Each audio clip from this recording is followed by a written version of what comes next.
Mi nombre es Michael y quería preguntar, ¿por qué el creacionismo es tan rechazado en los medios de comunicación popular? Por una incomprensión de lo que realmente es el creacionismo y por una valorización exagerada del evolucionismo.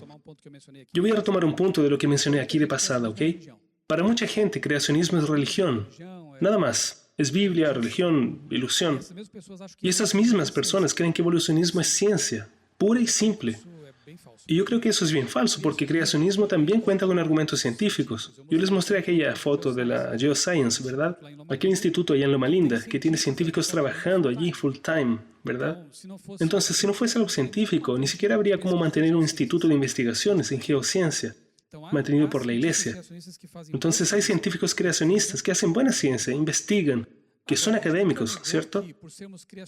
Ahora, nosotros nunca negamos que por ser creacionistas bíblicos, nosotros también tenemos como fundamento filosófico la Biblia, fundamento teológico filosófico, ¿ok?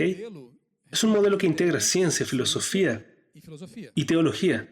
Nunca escondemos eso. Ahora, evolución. ¿Será que es plenamente científica? Repito, la evolución también se vale de argumentos científicos, claro. Y hay cuestiones, aspectos de la evolución que son realmente científicos. Selección natural, por ejemplo, es un hecho.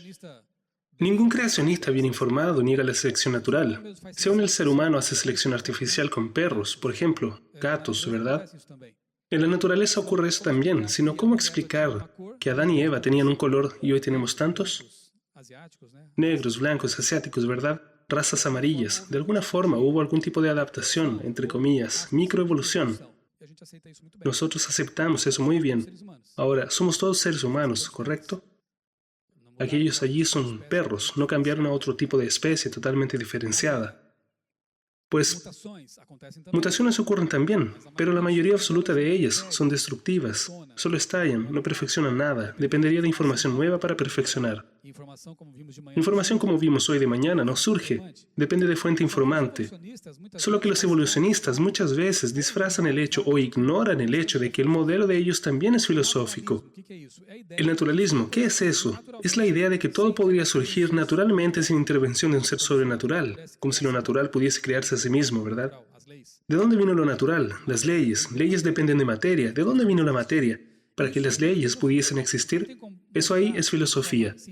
No tienes cómo mostrar de forma científica, empírica, como se dice en laboratorio o por observación, que el naturalismo sería un argumento científico. Es filosofía. Entonces, así como el creacionismo, el evolucionismo es un modelo que también integra ciencia y filosofía, una visión de mundo filosófica. Solo que infelizmente los medios de comunicación popular no ayudan ni un poco en ese asunto. A ellos les gusta. Para comenzar, yo soy periodista y sé cómo funciona, ¿cierto? Guerra, conflictos, sangre, vende periódicos. Y todo lo que ellos más quieren es vender periódicos, vender revistas, vender reportajes. Entonces es muy agradable crear un ambiente de guerra, ¿verdad? Guerra entre ciencia y religión. Siendo que eso es muy falso. ¿Por qué? El mismo Dios que nos llevó a la religión nos llevó a la ciencia, a la buena ciencia. Y nosotros adventistas, creacionistas, no rechazamos la ciencia, por el contrario, nosotros amamos la ciencia, la buena ciencia y la buena teología, y creemos que ellas pueden ser integradas. A mí me gusta citar ejemplos históricos como por ejemplo Isaac Newton, Galileo Galilei y otros que hicieron buena ciencia, crearon métodos científicos y eran cristianos. Isaac Newton escribió un libro grandioso que es el estudio sobre Daniel y Apocalipsis. Él fue tan preciso en ese libro como lo fue en el Principia Matemática, que es sobre física y matemática. Él aplicaba el mismo raciocinio matemático a las profecías y escribió un libro muy parecido con el que nosotros tenemos en nuestra iglesia. Defiende el principio de año, defiende el historicismo bíblico. Daniel 8, 2, 9. Y llega muy cerca de nuestra visión profética allí. Es muy interesante.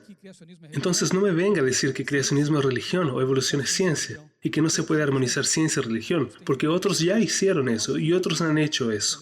Entonces creo que los medios de comunicación, respondiendo a tu pregunta ahora, di una vuelta, ¿cierto? Los medios de comunicación hostilizan el creacionismo porque no conocen el creacionismo. Yo tuve contacto con muchos reporteros allá afuera. Hoy en día ya no doy más entrevistas por teléfono. Yo digo así, mira, si en realidad la quieres, te la mando por email y después publicas integralmente lo que yo te mandé, ¿de acuerdo? Si estás de acuerdo, yo acepto. Y ya hice eso porque en el pasado a veces somos ingenuos, ¿verdad? Yo concedí, por ejemplo, el doctor Rui Vieira concedió una entrevista también. Él es más radical, ya no da entrevistas, está muy decepcionado con los medios de comunicación.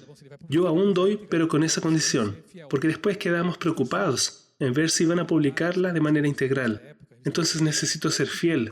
Distorsiones, lamentablemente, ¿cierto? Ya lo vimos en la revista Época, en la revista Vea, súper interesante. El tipo nos entrevista y el trabajo de él ya está malo porque no tiene tiempo para dedicarse muchas veces, ¿verdad? De profundizarse en el asunto y publica allí después unas cosas que no tienen nada que ver, lamentablemente. Ese propio asunto del manuscrito allí, copta, ¿cierto? ¿Vieron que ya ha sido portada de alguna revista? Debía ser portada de la National Geographic. Debía haber un reportaje largo en el Discovery Channel. Debía ser portada de Vea, porque cuando descubrieron fue portada. Pero ellos colocan un aviso con la refutación. En la cabeza de la población aquello aún es un hecho, lo que Dan Brown escribió. Porque poca gente va a saber lo de la refutación a eso allí. Es lamentable, tenemos medios de comunicación que son muy tendenciosos, no solo en ese asunto, sino en otros, ¿verdad? Política, educacional, etc. Buenas noches. Me gustaría saber cómo explicar a través del creacionismo los fósiles que son encontrados y que a través de los medios de comunicación son expuestos como una prueba del evolucionismo. Resumidamente, para que tengas la fosilización de algún ser vivo es necesario que éste sea sepultado instantáneamente por mucho barro y agua. ¿Por qué instantáneamente? Porque si él muere y queda flotando, ¿qué es lo que ocurre con el cuerpo de él? Se descompone, es devorado, ¿cierto? Si muere y queda expuesto, ocurre lo mismo. Hicieron pruebas con cuerpos de cerdos, ¿ok? Los colocaron debajo del mar en una jaula, muertos, ¿cierto? Y en cuestión de pocos días, todo el cuerpo, los huesos, fueron devorados por pequeños crustáceos, camarones, cangrejos. Y hay gente que se los comen, ¿verdad?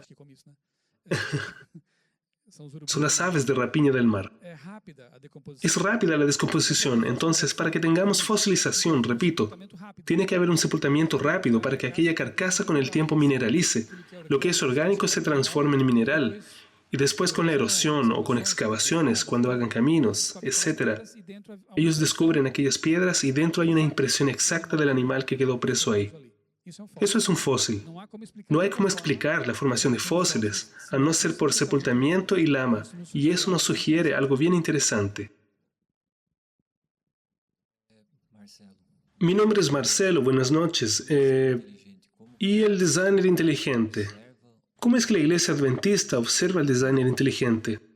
Con muy buenos ojos, porque vamos ahora a diferenciar designer inteligente de creacionismo, ¿correcto? En el personal de designer inteligente yo tengo muchos amigos allí, incluso hay hasta ateos, ¿saben? Ya voy a decir por qué. La mayoría absoluta son evangélicos, ¿ok? Incluso creacionistas. Los defensores de la teoría del designer inteligente quieren simplemente demostrar científicamente que hay evidencias de que la vida fue proyectada por algo o por alguien. Pero como ellos quieren quedarse estrictamente en el mundo científico, en ese componente científico de la cosa, ellos no se preocupan con quién es el designer. Porque si tú le preguntas a un defensor del designer inteligente, ok, pero ¿quién es el designer? La ciencia no responde esa pregunta. Ok, pero ¿quién puede ser para ti? Puede ser incluso el Dios judío o cristiano. Pero ¿y si es ateo? ¿Quién puede pensar que es? Puede ser una raza alienígena que vino aquí y sembró la vida, ¿entienden? Lo proyectó afuera y lo trajo para acá. Es por eso que hay ateos en el grupo y agnósticos también. Ellos creen que no fue Dios, mas fueron extraterrestres. Entonces yo diría que el designer inteligente está contenido en el conjunto creacionista, pero en una visión limitada, ¿verdad? Tenemos la ventaja de usar los argumentos de ellos, del designer inteligente, y dar la respuesta de quién es el designer, porque para nosotros es Dios. Usamos la Biblia también como fuente de información de revelación. ¿Pudieron entender? Entonces no son nuestros enemigos, por el contrario, son nuestros aliados. Solo que a veces no quieren ser muy vistos en nuestra compañía. ¿Por qué? Porque somos religiosos y ellos tienen una ventaja. Ellos consiguen entrar más fácilmente en el universo académico y en las universidades. Porque como dije, ellos no abogan ninguna religión, no usan Biblia ni ningún libro religioso, nada. Ellos están solamente en lo que es científico para intentar impedir el trabajo de ellos. ¿Saben qué es lo que los evolucionistas malintencionados hacen? El diseño inteligente es una especie de creacionismo con un nombre elegante. Mentira, porque no lo es. Creacionismo es religión también. Designer inteligente no es religión, es una teoría científica. pero para blindar la discusión, para evitar la discusión y para blindar el darwinismo contra el enemigo que es más fuerte, que está en el mismo allí en términos de igualdad, de discusión. Ellos están diciendo que es un creacionismo nuevo con otro nombre, para evitar incomodarse con él. ¿Quedó claro? Buenas noches, Michelson. Estoy aquí. ¿Dónde estás? Mi nombre es Kelsey. Yo quería saber si podrías explicarnos la datación del carbono 14. ¿Es confiable? ¿Podemos quedarnos una hora más? ¿Cómo puedo resumir? Bueno, primero tengo que hablar un poco sobre el método para que entendamos si es confiable o no. Resumidamente, la datación por carbono 14, que es hecha con material orgánico, ¿verdad? Si es una piedra, no puede ser carbono 14, tiene que ser uranio, plomo, ¿correcto? En el caso del material orgánico, como huesos, fragmentos de tejido animal, ellos utilizan el siguiente método. En la atmósfera tenemos nitrógeno 14, que es bombardeado constantemente por radiación solar, rayos cósmicos, y ellos se transforman en un isótopo, en carbono 14. Ese 14 es inestable. Con el tiempo él va perdiendo partículas de energía y se va transformando de nuevo en nitrógeno, que es estable. Entonces hay dos tipos de carbonos aquí en nuestro mundo. Tenemos el carbono 14, que es inestable, y el carbono 12, que es estable. Teóricamente, mientras un ser vive, él está absorbiendo por respiración, ¿verdad? Y alimentos, agua también, cantidades más o menos iguales de carbono 12 y 14. Cuando el animal o el ser humano muere, el carbono 12 queda en el cuerpo de él porque es estable. ¿Y qué ocurre con el carbono 14? Se descompone, se transforma en gas, nitrógeno, y sale de aquella muestra, de aquel cadáver. La vida media del carbono 14 es de 5.000. Vamos a aproximarlo, es de 5.000 años. Eso es conocido. Entonces, si tú encuentras... Vamos a hacer un escenario hipotético. Si tú encuentras una muestra de hueso allí que tiene, digamos, 100 gramos de carbono 12 y 100 gramos de carbono 14, ¿cuánto tiempo tiene aquel hueso de muerte? 0. O es bien reciente, porque la proporción es la misma prácticamente, ¿ok? Tú tomas aquel hueso y lo vas a datar en el laboratorio y encuentras 100 gramos de carbono 12 y 50 gramos de carbono 14. ¿Cuántos años tiene esa muestra? 5.000 años. La vida media es de 5.000 años. Tienes en esa muestra 100 gramos de carbono 12 y 25 gramos de carbono 14. ¿Cuántos años tiene esa muestra? 10.000 años. ¿Quedó fácil? Es así que funciona.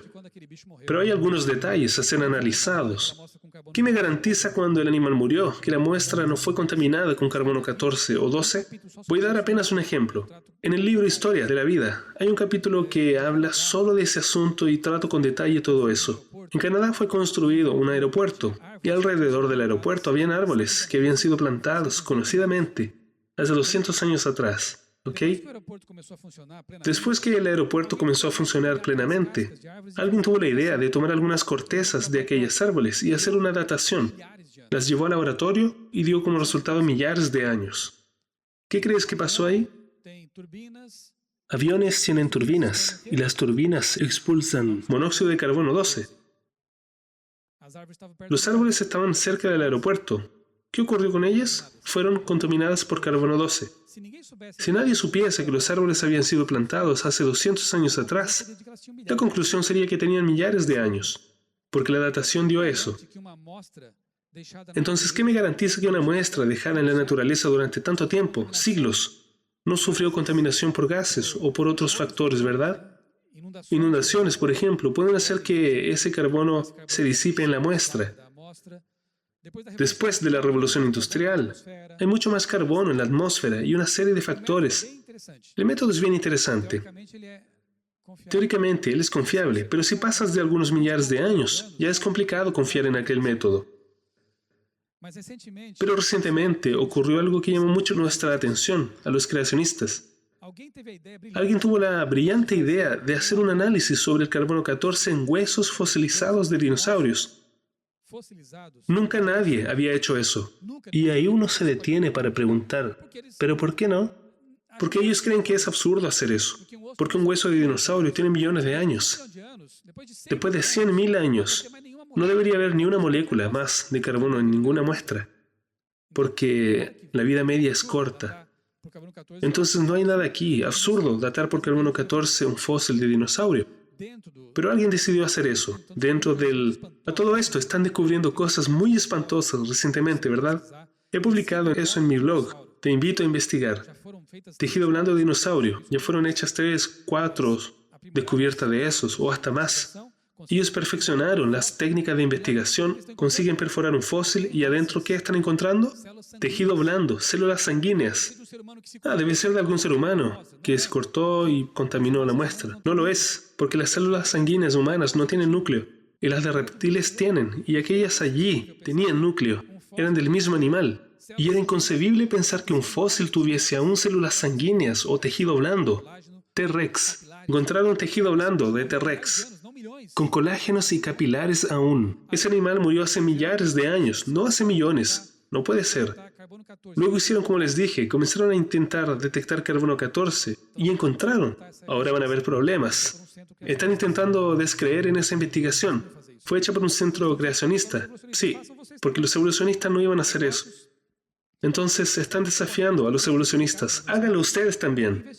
Tomen los huesos que supuestamente estaban todos petrificados, pero no están, e investíguenlos en el laboratorio.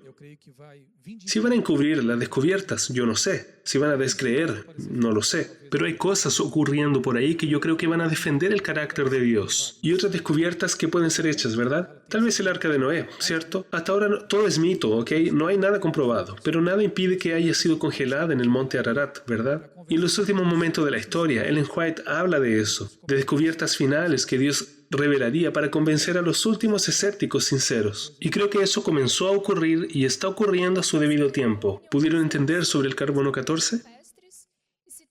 Quiero saber cuál es la opinión cristiana sobre las pinturas rupestres y si hay algún autor, escritor o historiador que tenga alguna producción relevante sobre el asunto.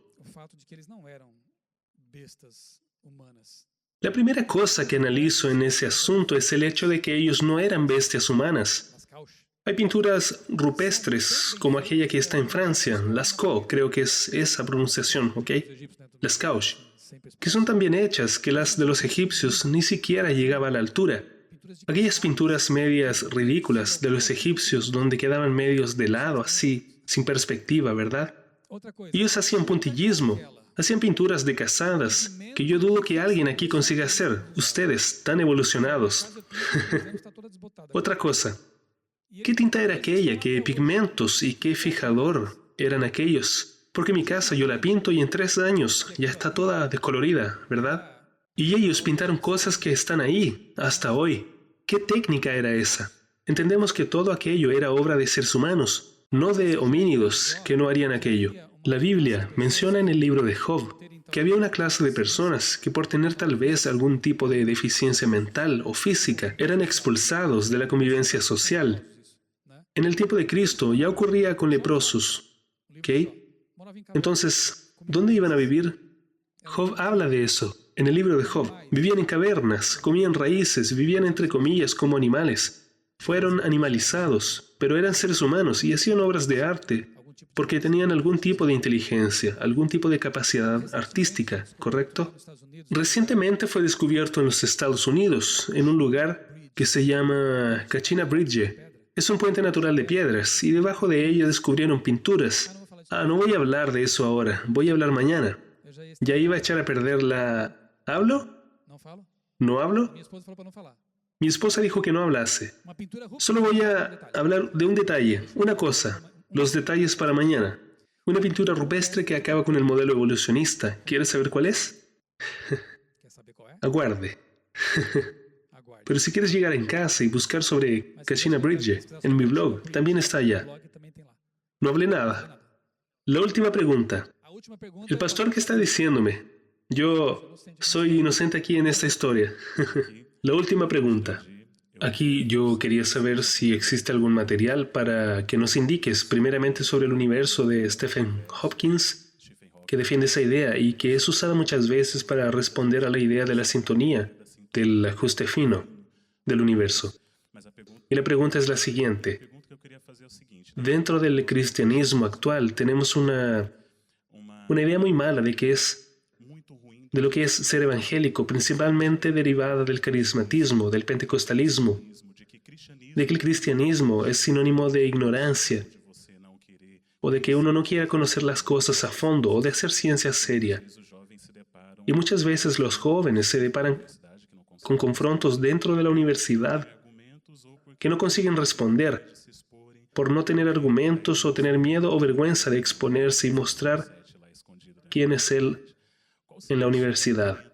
¿Cuál sería su orientación para esos jóvenes que están en el medio académico y que hacen medicina, química o física o cualquier otra profesión que no tienen argumentos o el valor de hablar por miedo al confronto o porque creen que van a dar un testimonio equivocado por estar debatiendo esos asuntos? Dos preguntas. Él fue astuto. La primera, del multiverso, ¿verdad? Pediste para indicar alguna literatura. Infelizmente no tenemos físicos escribiendo sobre eso en nuestro medio. Prácticamente el único que conozco es un amigo personal, Eduardo Lutz, que es físico, astrofísico, allá en Puerto Alegre. Pero él no ha publicado libros. Voy incluso a darle un toque para que escriba alguna cosa. Tal vez escriba y no entendamos casi nada también. Esa teoría creo que es absurda, porque cuando hablas, por ejemplo, del argumento cosmológico, es un tremendo argumento para mostrar que Dios existe, que Dios creó el universo. Los naturalistas se muestran insatisfechos. No, eso es absurdo.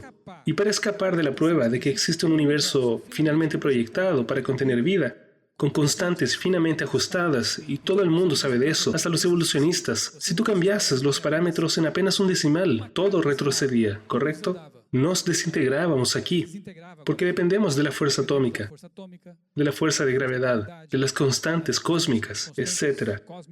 Son muy bien ajustadas para que la vida exista, para que nosotros existamos y para que la realidad exista. Y para huir de la demostración de que ese universo fue proyectado, vinieron con esa hipótesis, porque ni siquiera es teoría, de los multiversos. ¿Qué es? ¿Cuál es la idea? Mira, no existe un universo, existen millones de ellos. ¿Y cómo existen billones? En uno de ellos resultó la vida y surgió. Todo lo que hacen es intentar aumentar las probabilidades. Y tú me preguntas, ¿existe alguna evidencia de los multiversos? Ninguna. Hay mucho más evidencia de que la Biblia es la palabra de Dios y que Dios existe que la existencia de un multiverso. Pero aún así, para mí, esa respuesta no responde a ese asunto. Voy a darles un ejemplo aquí. Imagine que en esa pared tengamos una mosca y tú estás a 15 kilómetros de aquí y tengas que alcanzar esa mosca con una flecha. ¿Será fácil? Supuestamente imposible. Entonces vamos a colocar, hay un montón de agujeros ahí, ¿verdad? Entonces facilita la ilustración. Imaginen que cada agujero de esos es una mosca, millares, millones tal vez de moscas. ¿Facilitó su vida? No, porque tú continúas teniendo que alcanzar aquella mosca que te dije al comienzo, porque en este universo es que hay vida. Entonces no ayuda en nada. ¿Pudieron entender? Es un intento muy fraudulento de lanzar el problema para otro lado. En caso de que exista, puede ser que la vida haya surgido porque son muchos universos, pero no tenemos ni siquiera una evidencia de aquello. Ni Stephen Hopkins. Es un modelo apenas hipotético que él propone. Segunda pregunta, con relación a la postura de nuestros universitarios, ¿verdad?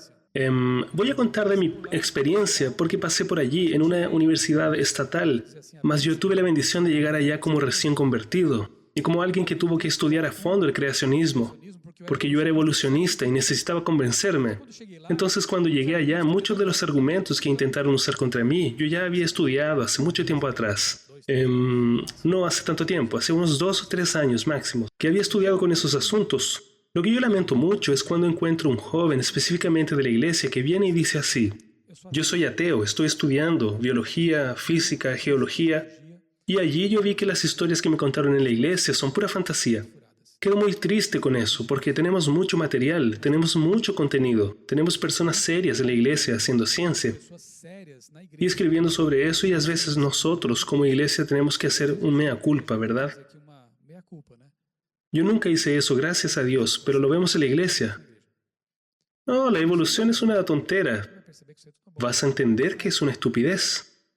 Nuestros jóvenes van a encontrar doctorados que van a defender con mucha propiedad la evolución y van a llegar allá y recordar que el anciano dijo que era una estupidez. Disculpen por usar al anciano, pero estoy solamente pensando en un líder de la iglesia que dijo que era una idiotez. Y no es una idiotez. Tenemos que dar argumentos. Tenemos que hacer que nuestros jóvenes participen de congresos creacionistas, donde nuestros investigadores van a hablar. Tenemos que proveer literatura adecuada. Y hoy día, gracias a Dios, hay. Cuando me convertí, habían poquísimos libros de creacionismo en portugués. Teníamos que arreglárnoslas solos, encontrando material de afuera, ¿verdad? Videos. No había casi nada. Hoy día hay muchas cosas. El programa Orígenes. Qué bendiciones para la iglesia. Por lo menos vea eso, Orígenes, ¿ok? Luego nuestros jóvenes están relacionados con un montón de películas, series y canales que en realidad defienden el naturalismo. Y la cabeza está llena de eso. Y no tienen la... Intenté en esta charla mostrar eso, ¿verdad, pastor? Pero tenemos que desarrollar una cosmovisión fuerte, robusta, para que cuando lleguemos a la universidad percibamos que todo lo que hablan ahí ya lo estudiamos. Y no es tan así. ¿Quién dice que un doctorado en física sabe todo de teología? ¿Quién dice que un biólogo evolucionista sabe todo de arqueología? Tú tienes múltiples ciencias que te ayudan como creacionista a fundamentar esa visión. Entonces, ¿qué debemos hacer? Yo no sé. Desafío para ustedes que trabajan con jóvenes, pero es desafiarlos. Ellos tienen que leer, estudiar, y cuando lleguen a la universidad tienen que hacer de la Biblia un libro de almohada. Porque si nuestro amigo va a la universidad secular y no lee la Biblia, no va a los cultos y no tiene una comunión con Dios, se va a fundar. No hay otra forma. Yo tuve que aferrarme a Dios fuertemente allá, aun cuando el curso que hice no es tan bombardeado como biología, por ejemplo, ¿cierto? Yo estudié periodismo, pero aún así hubieron momentos en que la cosa fue difícil. Pero la comunión con Dios nos sostiene, nos mantiene. El universitario adventista que quiere encarar el universo tiene que andar 4 o 6 kilómetros más al frente. Tiene que estudiar los contenidos de las materias, mas tiene que leer también libros que defiendan la fe cristiana. Nadie dijo que sería fácil, pero vale la pena.